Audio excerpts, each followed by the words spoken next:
আসসালামু আলাইকুম everyone, Mariam's kitchen থেকে আজকে আমাদের আইটেমটা হচ্ছে চিতল মাছ ও কোপ্তার রেসিপি। তো প্রথমে আমি একটা কড়ার মধ্যে পরিমাণ মতো তেল দিয়ে দিচ্ছি এবং এর মধ্যে দিয়ে দিচ্ছি পেঁয়াজ ও রসুন বাটা। তারপর এর মধ্যে আমি একে দিয়ে দিচ্ছি 1 চামচ হলুদের গুঁড়ো, 1 চামচ জিরার গুঁড়ো, 1 চামচ মরিচের গুঁড়ো, 1 চামচ ধনিয়া। তারপর দিয়ে দিচ্ছি কুচি করা কাঁচামরিচ। তারপর সব কিছুকে আমি এখানে ভালোভাবে মিক্স করে নিচ্ছি। তারপর এর মধ্যে দিয়ে দিচ্ছি আমি পরিমাণ মতো লবণ ও অল্প পরিমাণ পানি। তারপর আবারও আমি এখানে ভালোভাবে মিক্স করে নিব।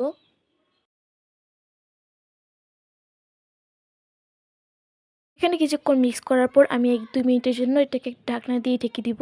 1-2 মিনিট পর এর মধ্যে আমি কেটে রাখা আলুর পিসগুলো দিয়ে দিচ্ছি। তো এখানে আমি 3টার মতো আলুকে কেটে নিয়ে ছোট ছোট পিস করে দিয়ে দিচ্ছি। তারপর এর মধ্যে আমি দিয়ে দিচ্ছি কেটে রাখা চিতল মাছগুলো এবং ভালোভাবে মিক্স করে নিচ্ছি।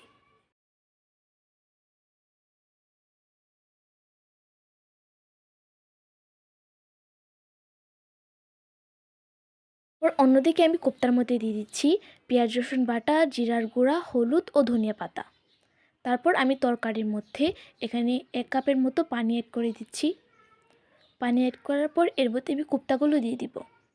তো এখানে আমি সবগুলো কোপ্তা দিয়ে দিচ্ছি। তারপর এখানে কোপ্তাটা দেওয়ার পর আমি এখানে 20 মিনিট জাল দিয়ে নিয়েছিলাম। তারপর হয়ে গেল আমাদের চিতল মাছ ও কোপ্তার রেসিপি। আজকের মতো এই পর্যন্তই। আল্লাহ হাফিজ।